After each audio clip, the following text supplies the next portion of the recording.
Tervetuloa ensimmäiseen tuotantotiistaihin.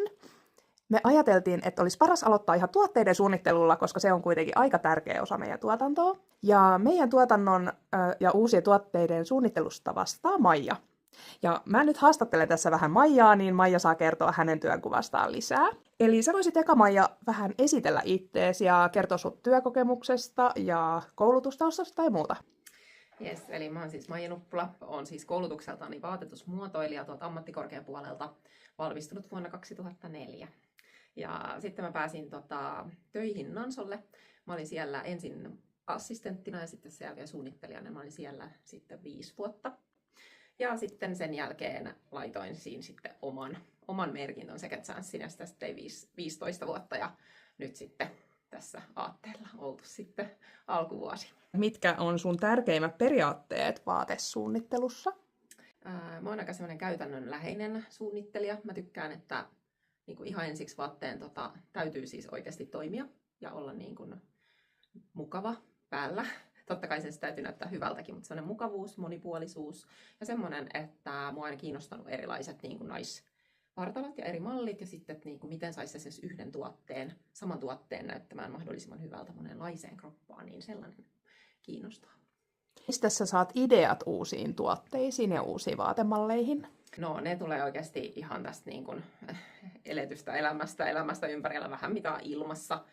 Vaatteen suunnittelussa vähän kuitenkin myös katson trendejä. Se, että vähän mitä on niin kuin ilmassa ja sitten yleensä aina mä niin kuin mietin, mulla on tietyt meidän kanta-asiakkaat, jotka mä ajattelen, he ovat kaikki hyvin erityyppisiä ja sitten mä ajattelen niin kuin aina sillain, että jokaiselle heille pitäisi löytyä niin kuin mallistosta jotakin.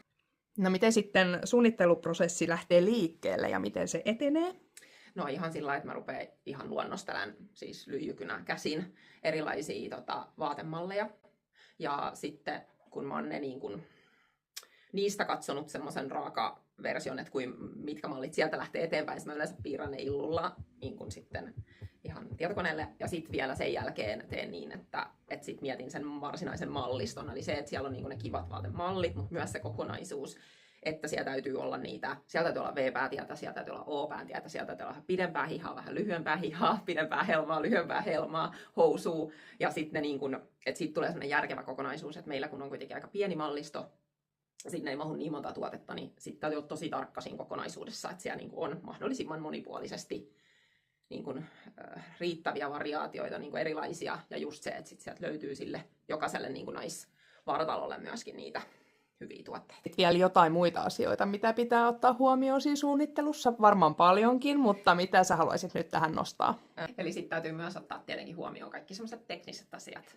Eli mitä työtapoja trikoomateriaaliin pystyy tekemään ja myös sit se, että meidän ompelijoilla on erilaiset koneet ja konekannat, eli mihin he pystyy, eli mitä sitten he myös voi tehdä, että pystyykö siellä tekemään poimutusta tai minkälaisia kantteja tai näin, niin kaikki sellaiset myöskin pitää ottaa huomioon sit siinä vaiheessa, kun tuotteet on piirretty ja sitten ne lähtee sen mallimestarille ja tehdään se niin kuin tuoteohjeistuskortti, niin sit siinä täytyy sit miettiä myös nuo kaikki tekniset asiat.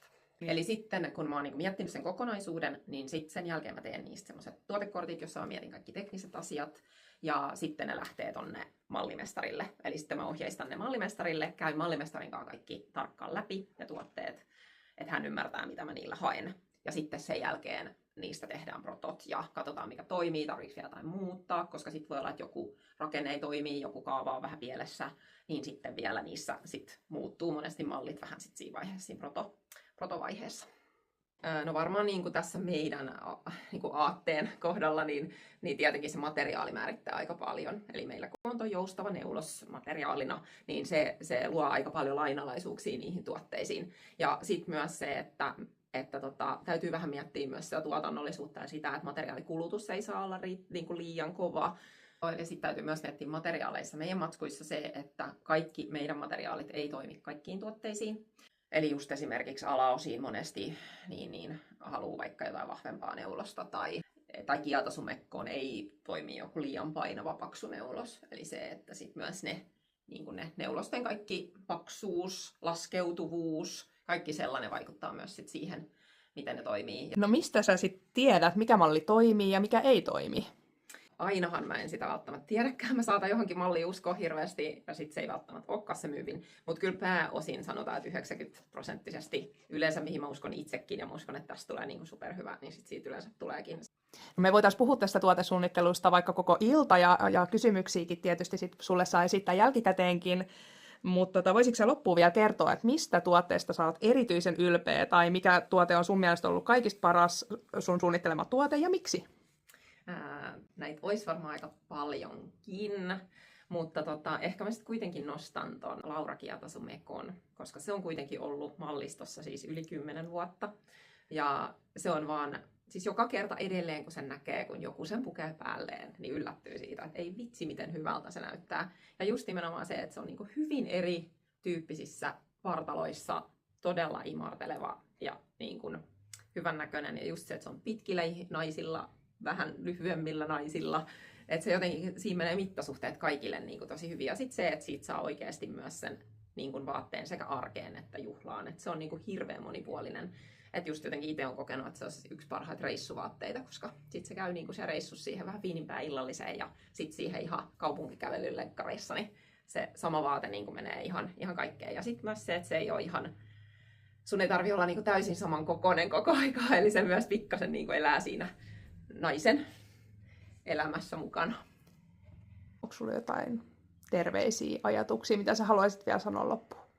No ehkä sellaisen, että me saadaan myös tosi paljon kaikkia toiveita ja kun meillä on tosiaan meidän materiaali on tämä joustava neulos, niin se, että sitten kuitenkin niissä toiveissa, että jos me jotain toteutetaan, niin sitten luotettaisiin siihen niin kuin meidän ammattitaitoon, että me vaan niin kuin tiedetään, että tietyt asiat niissä ei toimi. Vähän sama myös jossain väreissä. Että esimerkiksi jos hennot pastellit, niin ne on niin todella vaikeita noissa meidän neuloksissa.